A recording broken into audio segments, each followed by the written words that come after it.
wasallam ala ashabil anbiya'i wal mursalin wa ala alihi wa sahbihi ajma'in amma ba'du. Pertama-tama mari kita panjatkan rasa syukur kita kepada Allah sehingga kita dapat mengikuti perkuliahan online ini. Semoga kita dapat memetik ilmunya, dan kedua kalinya sholawat serta salam tetap tercurah berikan kepada junjungan Nabi kita Nabi Muhammad Nabi Sallallahu Alaihi Wasallam, Nabi yang telah berinformasikan dari zaman jahiliyah menuju zaman yang sekarang ini karena adanya iman, Islam, dan ihsan. Yang kami hormati kepada Pak dosen Pak Rizky Abdillah, semoga diberikan umur yang panjang dan diberikan kesehatan. Dan kita pula kepada teman-teman saya atau perjuangan, semoga diberikan kemudahan untuk mengajarkan skripsinya. Langsung saja kami dari kelompok 10. Perkenalkan, nama saya Muhammad Fauzan sebagai moderator. Yang kedua ada Mas Syarif Hidayatullah, yang ketiga ada Mbak Elo Kusmalisi, dan yang keempat ada Mbak Ana. Untuk mempersingkat waktu, marilah kita buka acara ini dengan bacaan basmalah. Bismillahirrahmanirrahim. Langsung saja, pada kelompok 10 ini akan menerangkan tentang evaluasi formatif dan evaluasi sumatif. Di sini saya akan mencoba menerangkan evaluasi formatif dan evaluasi sumatif. Yang evaluasi formatif adalah suatu hasil tes belajar di mana evaluasi tersebut untuk dapat mengetahui udah sejauh manakah peserta didik itu terbentuk. Artinya sudah dengan pembelajaran yang telah ditentukan sekolah. Itu yang namanya tes, yang namanya evaluasi formatif. Sedangkan evaluasi sumatif adalah penilaian yang pelaksanaannya di akhir tahun atau akhir program, seperti UAS atau ujian nasional, itu namanya tes sumatif. Untuk selanjutnya akan dibawakan oleh Mas Syarif Hidayatullah, kami persilakan. Manfaat evaluasi formatif dan sumatif. Ada 3 manfaat, yaitu bagi siswa, bagi guru, dan bagi program. Di antara manfaat untuk siswa, yang pertama adalah digunakan untuk mengetahui apakah siswa sudah mengevaluasi bahan program secara menyeluruh. Yang kedua, yaitu merupakan penguatan bagi siswa dengan mengetahui bahwa yang dikerjakan menghasilkan skor yang tinggi sesuai dengan yang diharapkan, sehingga siswa merasa mendapat anggukan kepala. Yang ketiga, yaitu untuk perbaikan dengan umpan yang diperoleh. Setelah melaksanakan tes, siswa mengetahui kelemahannya sehingga akan memperbaikinya. Yang keempat, yaitu sebagai diagnosa atau bahan pelajaran yang sedang dipelajari oleh siswa merupakan hasil dari tes formatif. Siswa dengan jelas dapat mengetahui bagaimana bahan pelajaran yang masih dirasakan sulit. Itu manfaat untuk siswa. Selanjutnya yaitu manfaat untuk guru. Yang pertama, mengetahui sebagaimana bahan-bahan yang diajarkan itu sudah dapat diterima oleh siswa.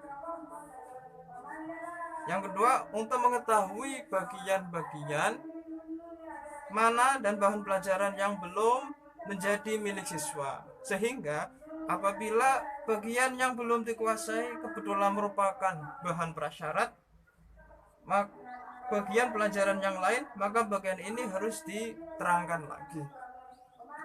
Selanjutnya yang ketiga, yaitu dapat meramalkan sukses dan tidaknya seluruh program yang akan diberikan. Itu manfaat untuk guru. Yang ketiga, manfaat untuk program.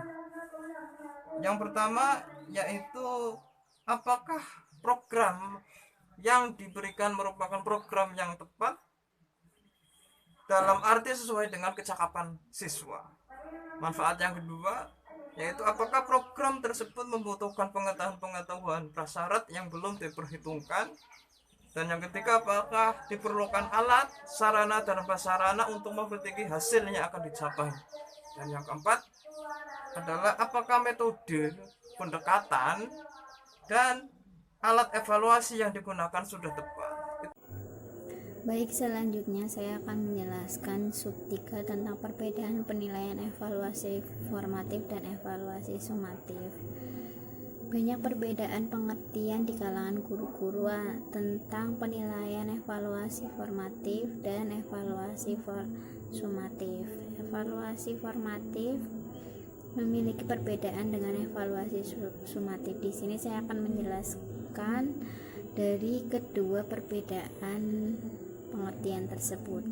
Yang pertama, di sini saya akan menjelaskan tentang penilaian formatif adalah kegiatan penilaian yang bertujuan untuk mencari atau memperoleh feedback atau umpan balik, yang kemudian selanjutnya dari hasil tersebut dapat digunakan untuk memperbaiki suatu proses belajar yang sedang atau yang sudah dilaksanakan. Jadi sebenarnya penilaian formatif itu tidak dilakukan hanya pada akhir pembelajaran, tapi juga bisa pada saat pembelajaran berlangsung. Misalnya seperti guru dalam mengajar memberikan pertanyaan-pertanyaan kepada siswa dengan tujuan apakah siswa sudah memahami isi dari materi yang telah dijelaskan guru. Dan yang selanjutnya bisa melalui tugas-tugas pada saat pembelajaran berlangsung dengan tujuan untuk memperbaiki atau mengevaluasi hasil belajar guru. Yang selanjutnya adalah evaluasi penilaian sumatif, yaitu evaluasi yang diperoleh berdasarkan data penilaian atau pencapaian siswa, yaitu dengan mengadakan tes atau nilai dengan seperti melihat hasil kelulusan atau kenaikan modul, atau juga dapat berdasarkan mampu tidaknya siswa untuk lulus atau mampu tidaknya seorang siswa untuk melanjutkan ke tahap selanjutnya. Itu yang dinamakan evaluasi sumatif. Sekian. Dan perbedaannya dari evaluasi formatif dan evaluasi sumatif yaitu pada fungsi dan tujuannya. Jika evaluasi formatif itu digunakan untuk feedback, umpan balik, tapi jika sumatif yaitu untuk mengetahui sejauh mana siswa memahami materi atau layak tidaknya naik ke tahap selanjutnya. Terima kasih. Bismillahirrahmanirrahim. Ya, di sini saya akan melanjutkan pembahasan tentang perbandingan antara tes formatif dan tes sumatif. Untuk memperoleh gambaran mengenai tes formatif dan tes sumatif secara lebih mendalam, di sini saya mencoba menjelaskan perbandingan antara keduanya yang akan ditinjau dari 4 aspek, yaitu fungsi, waktu, titik berat, dan alat evaluasi. Yang pertama ditinjau dari fungsinya. Kalau tes formatif digunakan sebagai feedback atau umpan balik bagi siswa, guru, maupun program-program untuk menilai pelaksanaan satu unit. Contoh tes yang dilakukan setelah pembahasan tiap bab. Kalau tes sumatif digunakan untuk memberikan tanda kepada siswa bahwa telah mengikuti suatu program. Contohnya tes catur wulan kayak UTS, UAS tuh.